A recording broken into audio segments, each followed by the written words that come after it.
नमस्कार दोस्तों, स्वागत है आपका साइट फॉर वर्ल्ड के ऑफिशियल लर्निंग प्लेटफॉर्म पर, जहां स्टूडेंट्स और जॉब सीकर्स के लिए करियर, टेक्नोलॉजी और प्लेसमेंट से जुड़ी इंडस्ट्री ओरिएंटेड और प्रैक्टिकल नॉलेज दी जाती है।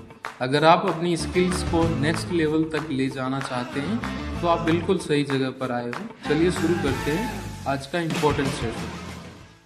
नमस्ते स्टूडेंट्स। आज हम एक बहुत ही इंटरेस्टिंग टॉपिक पे बात करेंगे, एक ऐप अपडेट की अनोखी जर्नी। आप रेडी हो? फोकस मोड ऑन है ना? चलिए देखते हैं कि कोड की एक छोटी सी लाइन आपके स्क्रीन तक का सफर कैसे तय करती है। अच्छा, कभी सोचा है कि आपकी फेवरेट ऐप बिना ऑफलाइन हुए इतनी स्मूथली, इतनी आसानी से अपडेट कैसे हो जाती है? मतलब कोई अंडर मेंटेनेंस का बोर्ड भी नहीं दिखता। इसके पीछे ना एक बहुत ही स्मार्ट प्रोसेस छुपा हुआ है। तो चलिए इस सफर को शुरू से समझते हैं। सबसे पहला स्टेशन है डेवलपर का वर्कशॉप। ये वो जगह है जहां नए फीचर्स और आइडियाज कोड का रूप लेते हैं। ये वर्कशॉप असल में डेवलपर का अपना पर्सनल कंप्यूटर होता है और टेक्निकल लैंग्वेज में हम इसे डेवलपमेंट एनवायरनमेंट कहते हैं। यहीं पर सारा नया कोड लिखा जाता है और जो शुरुआती छोटी-मोटी गलतियां यानी बग्स होते हैं, उन्हें ठीक किया जाता है। तो इस वर्कशॉप के अंदर होता क्या-क्या है? देखो, कोड डेवलपर के अपने लोकल कंप्यूटर पर रहता है और असली यूजर डेटा को प्रोटेक्ट करने के लिए इसे एक डमी यानी नकली डेटाबेस से जोड़ा जाता है। यहीं पर अलग-अलग डेवलपर्स अपने कोड को एक साथ जोड़ते हैं, जिसे मर्ज करना कहते हैं। और हाँ, टेस्टिंग का पहला राउंड भी यहीं होता है। ये इस पूरे प्रोसेस का फाउंडेशन है। समझ आ रहा है ना? ठीक है, कोड बन गया, पर उसे पब्लिक के सामने लाने से पहले एक फाइनल ड्रेस रिहर्सल बहुत बहुत जरूरी है। सोचो, बिल्कुल एक स्टेज प्ले की तरह। और इस ड्रेस रिहर्सल वाले स्टेज को कहते हैं स्टेजिंग एनवायरनमेंट। ये लाइव ऐप का बिल्कुल हूबहू क्लोन होता है जो एक सर्वर पर चलता है। इसका पर्पस क्या है? हार्डकोर टेस्टिंग, इससे पहले कि पब्लिक कुछ भी देखे। अब स्क्रीन पे देखो, स्टेजिंग और प्रोडक्शन का फर्क कितना साफ साफ दिख रहा है। स्टेजिंग, जैसा कि आप देख सकते हो, एक आईने की तरह है जिसे सिर्फ इंटरनल टीम फाइनल चेक्स के लिए देखती है, जबकि प्रोडक्शन वो तो असली शो है जिसे पूरी दुनिया यानी आप और हम उसे यूज करते हैं। इस स्टेप का पर्पस क्लियर हुआ?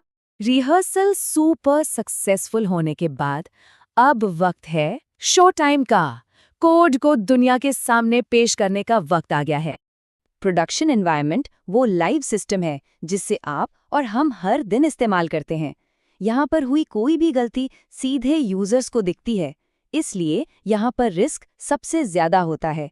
सीरियसली सीख रहे हो या सिर्फ सर्टिफिकेट चाहिए? ध्यान से सुनना।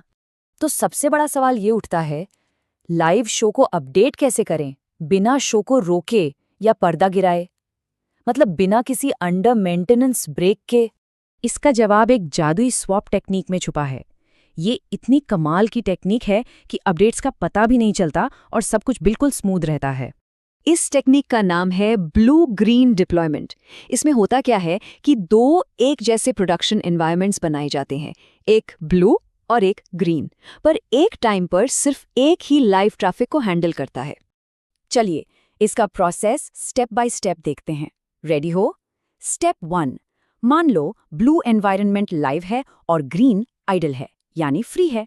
स्टेप 2, नया अपडेट ग्रीन पर डिप्लॉय किया जाता है। स्टेप 3, फिर ग्रीन को अकेले में अच्छे से टेस्ट करते हैं, बिना किसी यूजर को डिस्टर्ब किए।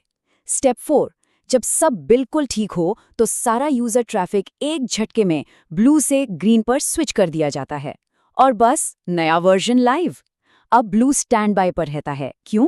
ताकि अगर कोई गड़बड़ हो तो हम तुरंत वापस स्विच कर सकें। फोकस बना हुआ है ना? थोड़ा सा ट्रिकी है पर बहुत पावरफुल कॉन्सेप्ट है। अभी वीडियो पॉज करो और इन स्टेप्स को खुद से बोल के देखो। तो इसका सबसे बड़ा फायदा क्या है? यूजर्स के लिए जीरो डाउन टाइम, और अगर कुछ गलत हुआ तो 1 सेकंड में आसान रोल बैक। लेकिन इसके चैलेंजेस भी हैं, जैसे दो सर्वर चलाने का खर्चा, और अगर डेटाबेस में बड़े चेंजेस हैं तो उनको बहुत ध्यान से हैंडल करना पड़ता है। ठीक है, कोड डिप्लॉय हो गया, पर जब लाखों यूजर्स एक साथ ऐप यूज करने आते हैं तो उस ट्रैफिक की भीड़ को कैसे मैनेज किया जाता है? यहाँ काम आता है लोड बैलेंसिंग। ये बेसिकली ट्रैफिक को अलग अलग सर्वर्स पर ऐसे बांट देता है जैसे ट्रैफिक पुलिस गाड़ियों को अलग अलग सड़कों पर भेजती है। क्यों? ताकि कोई एक सर्वर ओवरलोड ना हो। इससे ऐप फास्ट और रिलायबल रहती है। और जैसा कि आप इस फ्लो चार्ट में देख सकते हैं, लोड बैलेंसिंग के कई तरीके होते हैं। कुछ सिंपल रूल्स पर चलते हैं तो कुछ बहुत ही कॉम्प्लेक्स डायनामिक सिस्टम्स होते हैं जो रियल टाइम कंडीशंस के हिसाब से खुद को एडजस्ट करते रहते हैं। चलिए कुछ कॉमन मेथड्स को देखते हैं। पहला है राउंड रॉबिन। ये बिल्कुल ऐसा है जैसे एक टीचर क्लास में सब बच्चों को एक एक करके टॉफी देता है। हर सर्वर को रिक्वेस्ट लाइन से मिलती है। फिर है वेटेड राउंड रॉबिन, जहां ज्यादा पावरफुल सर्वर्स को ज्यादा काम मिलता है। और मिन मिन, जो छोटे छोटे काम पहले फास्ट सर्वर्स को देकर लाइन को जल्दी से क्लियर करता है। अब आप सोचो रियल लाइफ में इनका यूज कहाँ हो सकता है। अब आते हैं कुछ ऐसे बुनियादी नियमों पर जिनके आधार पर बड़े से बड़े डिजिटल सिस्टम्स डिजाइन किए जाते हैं। समझ लो ये आर्किटेक्ट का ब्लूप्रिंट है। डिस्ट्रीब्यूटेड सिस्टम्स की दुनिया में एक बहुत मशहूर कहावत है, कंसिस्टेंसी, अवेलेबिलिटी, पार्टीशन टॉलरेंस, इनमें से कोई दो चुन लो। इसे कहते हैं कैप थ्योरम। सी यानी कंसिस्टेंसी, मतलब आपको हमेशा सबसे लेटेस्ट डेटा मिलेगा। ए यानी अवेलेबिलिटी, यानी सिस्टम हमेशा आपको रिस्पॉन्स देगा, कभी नॉट अवेलेबल नहीं बोलेगा। और पी यानी पार्टीशन टॉलरेंस, यानी नेटवर्क फेलियर के बावजूद सिस्टम चलता रहेगा। ये थ्योरम कहता है कि आप एक साथ तीनों गारंटीज कभी नहीं दे सकते, आपको कोई दो चुनने पड़ेंगे। इसकी वजह से सिस्टम डिजाइनर्स को एक बहुत मुश्किल फैसला लेना पड़ता है कि आप perfect up to the second data consistency ज्यादा जरूरी है या सिस्टम का हमेशा ऑनलाइन रहना अवेलेबिलिटी। अगर इंटरव्यू में ये सवाल पूछा गया तो बता पाओगे, या एग्जाम में आया तो क्या करोगे? सोचो इसके बारे में।